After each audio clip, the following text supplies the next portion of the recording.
ಮೊಟ್ಟ ಮೊದಲಿಗೆ ಮಾಧ್ಯಮ ಮಿತ್ರರಿಗೆ ಹೊಸ ವರ್ಷದ ಶುಭಾಶಯಗಳು. ಇವತ್ತಿನ ಪತ್ರಿಕಾಗೋಷ್ಠಿ ಕರೆದಿದ್ದ ಉದ್ದೇಶ ಏನಂದ್ರೆ, ರಾಜ್ಯದ ಮುಖ್ಯಮಂತ್ರಿಗಳು ಹಿಡ್ಕೊಂಡು ಇಡೀ ಸರ್ಕಾರದ ರಾಜೀನಾಮೆ ಕೊಡಬೇಕಂತೇಳಿ ಫಸ್ಟ್ ಆಗ್ರಹ ಮಾಡ್ತೀನಿ. ಯಾಕಂದರೆ ಎಲ್ಲರ ಮೇಲೂ ಒಂದೊಂದು ಕೇಸ್ಗಳಾಗ್ಯಾವ. ಈಗ ಎರಡನೇದಾಗಿ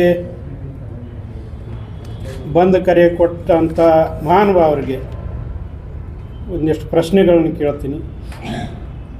ನೀವು ಬಾಬಾ ಸಾಹೇಬರಿಗೆ ಕ್ಷಮೆ ಕೇಳಬೇಕು, ಕಾಂಗ್ರೆಸ್ ಪಕ್ಷದವರು ಮತ್ತು ಉಳಿದ ಸಂಘಟನೆಗಳು. ಯಾಕಂದ್ರೆ ಸ್ವಾತಂತ್ರ್ಯ ಅವರು ಸಂವಿಧಾನ ಹಕ್ಕು ಎಲ್ಲರಿಗೂ ಕೊಟ್ಟಾರ, ಅದನ್ನು ದುರುಪಯೋಗ ಮಾಡ್ಕೊಂಡಿರಿ. ನೀವು ಅವ್ರಿಗೆ ಅವಮಾನ ಮಾಡೀರಿ.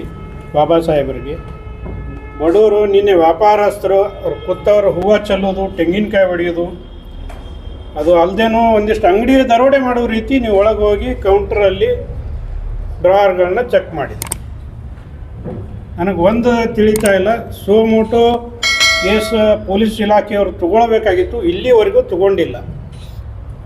ಈ ರಾಜ್ಯದಾಗ ಪೊಲೀಸ್ ಇಲಾಖೆ ಹೆಂಗಾಗಿದೆ ಅಂದರೆ, ಯಾವುದೇ ಸರ್ಕಾರ, ಕಾಂಗ್ರೆಸ್ ಸರ್ಕಾರದವರು ಆದೇಶ ಮಾಡೋತನ, ಮೌಖಿಕ ಆದೇಶ ಮಾಡೋತನ ಯಾವುದೂ ಅವರು ಕೈಗೊಳ್ಳುತ್ತಿಲ್ಲ. ಅವ್ರು ನೆನಪು ಹಾರ್ಯಾರ, ತಾವು ಡ್ಯೂಟಿಗೆ ಬರೋಕ್ಕಿಂತ ಮೊದಲು ಏನು ಪ್ರಮಾಣ ವಚನ ಮಾಡಿ ಡ್ಯೂಟಿ ಸೇರ್ಕೊಂಡಾರ ಅಂತೇಳಿ. ಸಿ ಟಿ ರವಿಯವ್ರ ಪ್ರಕರಣ ಇರ್ಬೋದು, ಬೀದರ್ನ ಕಾಂಟ್ರಾಕ್ಟರ್ ಪ್ರಕರಣ ಇರ್ಬೋದು, ಎಲ್ಲದರಲ್ಲಿಯೂ ಪೊಲೀಸ್ ಇಲಾಖೆ ವೈಫಲ್ಯ ಎದ್ದು ಕಾಣ್ತದೆ.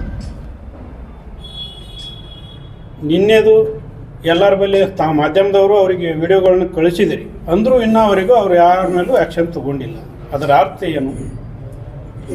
ಇಲ್ಲಿ ಯಾವ ಸಂಘಟನೆದವರು ಈ ದುಷ್ಕೃತ್ಯ ಮಾಡ್ಯಾರ ಮತ್ತು ಅಸಂವಿಧಾನಿಕ ಶಬ್ದಗಳನ್ನು ಬಳಸಿ ಎಲ್ಲರಿಗೂ ಬೈದಾರ, ಅದು ತಪ್ಪು. ಅವರೆಲ್ಲರೂ ಕ್ಷಮೆ ಕೇಳ್ರಿ ಅಂತೇಳಿ ನಾನು ಆಗ್ರಹ ಮಾಡ್ತೀನಿ.